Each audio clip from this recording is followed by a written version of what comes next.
Welcome to Tokyo College YouTube channel. This is a series of dialogues between UT7 professors and Tokyo College. My name is Cintia KOZONOI VEZZANI. I am a postdoctoral fellow at Tokyo College, and I'm working on an interdisciplinary project in the fields of literary studies and neurosciences. I am investigating how reading classic novels can help us increase our ability to focus on complex tasks. And it is my honor to talk to Ueda Sensei today, who is speaking all the way from Oxford University. So thank you very much, Ueda Sensei, for talking to us today. And I would like to begin by asking you to share a little bit more about your main research questions, your discoveries, your department at the University of Tokyo, and a little bit more about your fieldwork, please. Thank you, Cynthia. And it's great honor to be here. And then, so my name is Hiroki, and then we are working on the sleep. How to say, what is the mechanism of sleep, and also what is the role of the sleep. So because, we spend almost 1/3 of our entire life in sleep. So therefore, this question is not only important for biomedical field, but also important for the society. So we investigate sleep. Yeah. Great, thank you. And how did you get involved with UT7? Oh, I see. So UT7 is a quite interesting, how to say, organization. So we how to say, for example, I represent, partially, by the way, represent medical science, but other member represent different disciplines. And then we get together to work on the life science to, how to say, move forward the concept of life itself.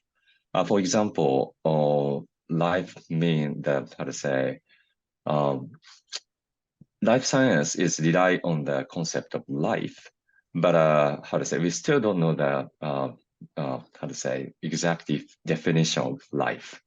And then there are a lot of big questions around the life, and then which include life in society and also life in organism, and also, how to say, life is related to the many other big questions like consciousness or mind.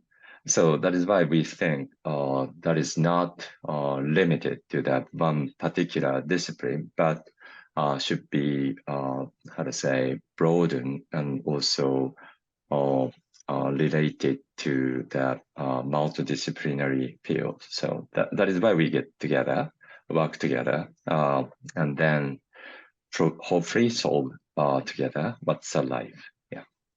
Oh, it's so beautiful, it's so inspiring. So thank you very much for sharing the motivation to bring all those different professors together to work on such a mysterious and fascinating Yeah. term and life.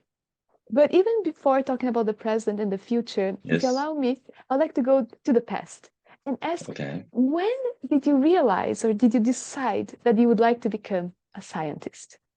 Oh, I see. Okay. So I, you know, probably implicitly. So when I was a high school student, my, I mean, my school had a principal, and then he's such a nice guy. His name is Michihiko Ogata, and he always talk about expedition to the South Pole or expedition to the Himalaya. And then I was so fascinated by his talk and also his life, and then conversation with him, and then I was attracted, and then and yeah, but I didn't know that his how to say, professional careers. And then, but how to say, after I got into the Tokyo University Medical School, I realized he was a professor uh, in Kyushu University, physiologies. And actually, he introduced me when I was a high school student. I visited UTokyo, and then he kindly introduced me to the other professor, who is a pharmacology professor. And then I met his friend in Tokyo, and they have a lunch together, and he showed me around the UTokyo Medical School. And then he's almost about retiring, but he was so happy about his life. And then first he taught me with strong passions what how his research is so interesting to him. Yeah, so I was intrigued, but what kind of a profession uh make the people almost about retiring uh so fascinated. So that is why I gradually attracted by the researcher positions. Yeah. And then naively, when I graduate from medical school, I just go to the PhD program. So that is how I and then now I become a professor in same positions. I mean pharmacology. So I think if I look back, I think maybe my career or fate might be determined at that time when I was introduced to that professor by my mentor in high school. Yes. Wow, this is amazing. So, may I ask, are you from Kyushu as well? Yes, Fukuoka. Fukuoka is a nice place to visit, Oh, but yes. my Yeah, I grew up in grandmother South. Yes. Oh, really? Okay. was from Uh, Fukuoka. oh, I see. Yeah. Sorry, you said Yeah. you So you you grew up where? I grew up in yeah, so Fukuoka, and then until high school. Yeah, and then after that, I went to I come back to not come back, but I come to Tokyo, and I spent almost I think 2094 to 2003 was 4, so almost 10 years. Yeah. Wow.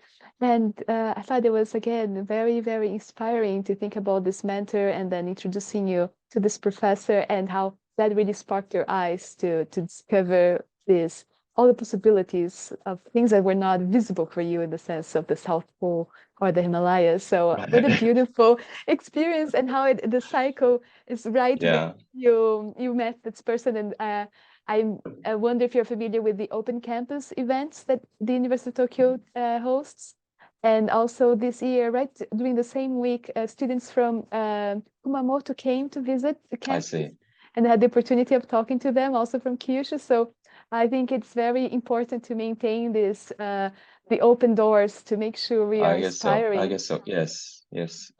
So I think interest. I think interest of something. For example, interest on how to say it, organism, or interest of the brain, or interest of the how to say universe might attract the people. But yeah. So I think that is why it's quite important for for us to open this kind of a small opportunity maybe, but sometimes such opportunity might change the someone's life entirely. So I think that is why I usually values or cherish such kind of opportunity to interact with the young student, especially high school, middle school, elementary school student. Yes. Um, this is, I think, exactly in line with what UT7 is Mm, promoting, mm, research that's based on curiosity. mm. So I was wondering, what do you have any incentives in the sense of how do you, we say how important it is to inspire this new generation, but do you have any other concrete examples perhaps that you have managed to strategically help the future young people to maintain or experience some kind of curiosity that you experienced I see. yourself? I see. I usually, how to say, when I talked with the, how to say, next generation scientists, I would say, so-called, I always, talked about what is not solved, and then what is almost solved, and what is not solved, because, usually, sometimes it's very, very difficult for the young career student what is of course all many things seems to be very interesting but sometimes it's very difficult to distinguish that how to say or and just identify the unsolved questions but if you spend a couple of years or maybe 5 years or 10 years it's become obvious so therefore I think I always emphasize what is not solved and then yeah so which make them very very curious and yeah so because when you learn from textbook always almost always tell you solved one not the unsolved one yeah even though solved seems to be solved one would be not solved yet yeah True. There's, I think, a tendency of simplifying things. yep yep And perhaps the way you're describing your methodologies to really show the complexity and the yes possibilities of discoveries, which also brings all the risks that come with this. If I may share a little bit about my own background, because yep listening to your yes story, I yes thought about the transition that I went through from undergraduate to graduate school. And it was this class that we take specifically for one author. It's considered the most important Brazilian author. His name is Machado de Assis from the 19th century. And the professor asked us to write an essay on one of his novels. And I remember being I felt very little, very small, facing this novel that has been read and reread as a classic of Brazilian literature. But he really inspired and incentivized us to, you reading is this encounter between your own history and the history of that book in front of you. And that is something that makes it every single moment you open a book, there's a new reading possibility.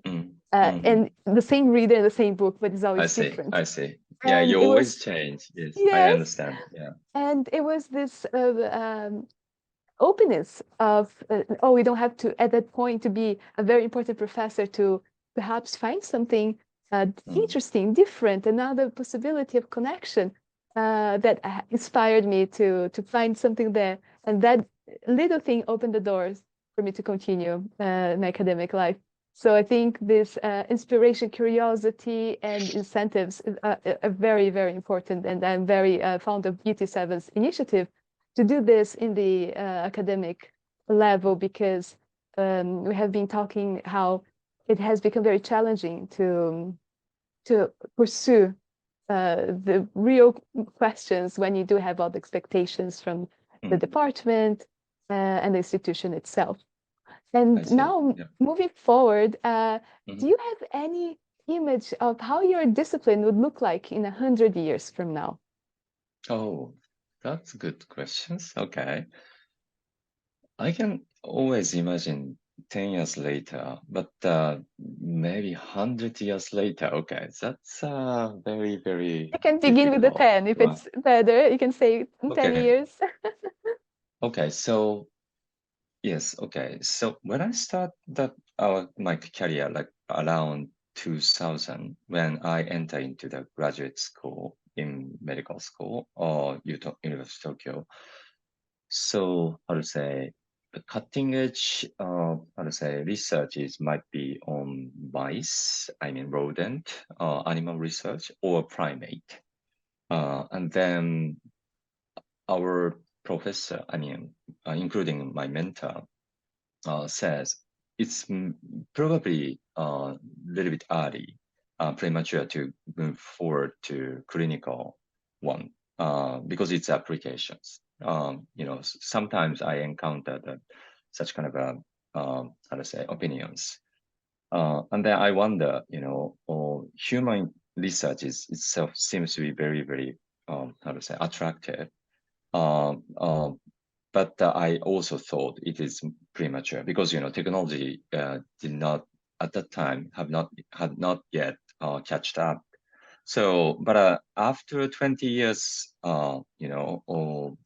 since then, so we now access to the individual human genomes, and also we can access the medical record. Although medical record in Japan is still a little bit fragmented, but or we can access to the daily life data thanks to the semiconductor technologies. So I think it's probably high time to how to say um, regard human science as a very basic science, and which is very similar to the field study of the animal or plants. In biology, there are how to say classical field called field science, in which you go to the field and then investigate the natural life of animal and plant. But and then I think it's very, very, how to say, uh, kind of a yeah. So we can do that from now on. So so therefore, I think within 10 years, I think human science would be one of the most advanced basic science. And then, of course, we probably use a lot of AI, and then probably, how to say, many things would be automated. Uh, yeah, and then we can go back and forth between, how to say, human science and animal science. Yeah, experiment. Yeah, that's we are kind of creating right now. Mhm. And in line with this, what future scientific breakthroughs are you most excited about? Okay.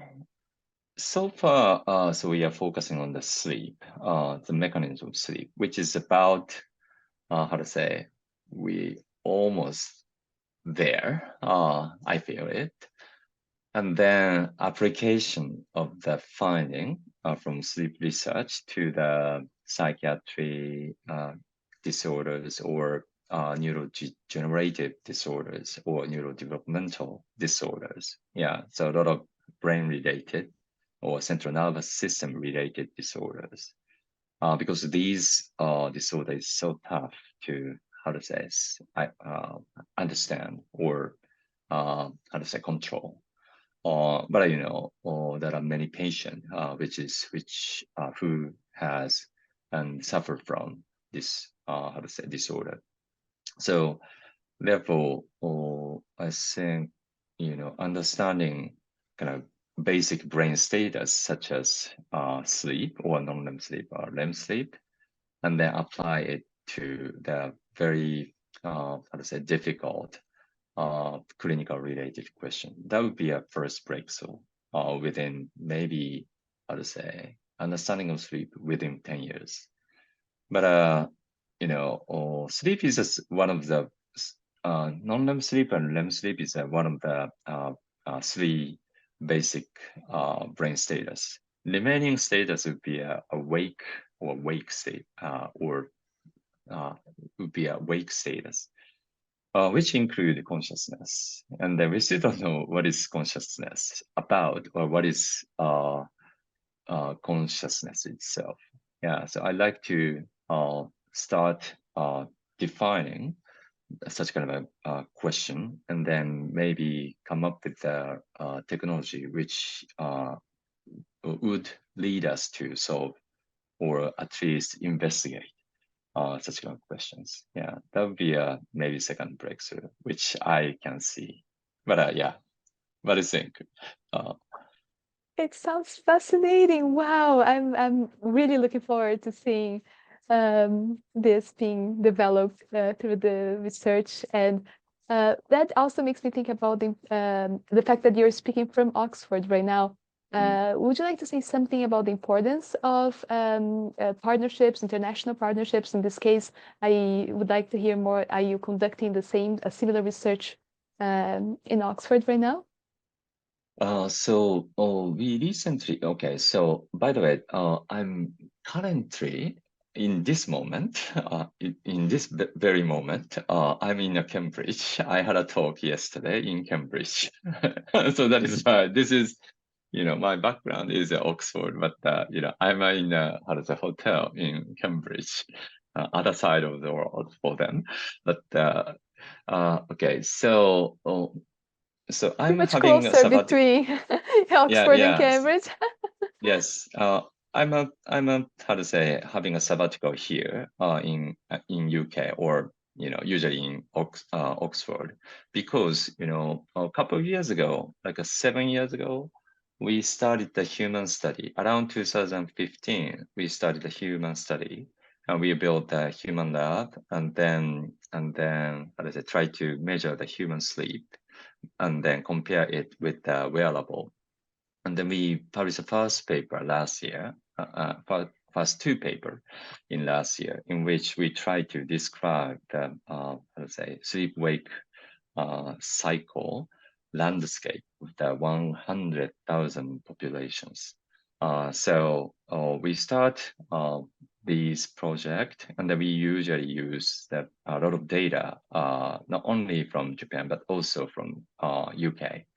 And then Oxford would be kind of a good place for me to connect with the people who is working on the epidemiology or clinical study in UK, and then they share the data with uh, us or with the how to say world. So I start how to say connecting that such kind of people here in Oxford. Yeah, that's the reason why I'm here. Oh, that's great. And it's very good to see the teamwork, the international Yeah. cooperation as well. And since you're talking about your research and how you look closely to the cycle of sleeping and waking, if I may Mm, ask, has your yeah. research influenced your sleep schedule? Haha, I see. Or is it Yes. another aspect of Yeah. your life? Yes. Actually, yes.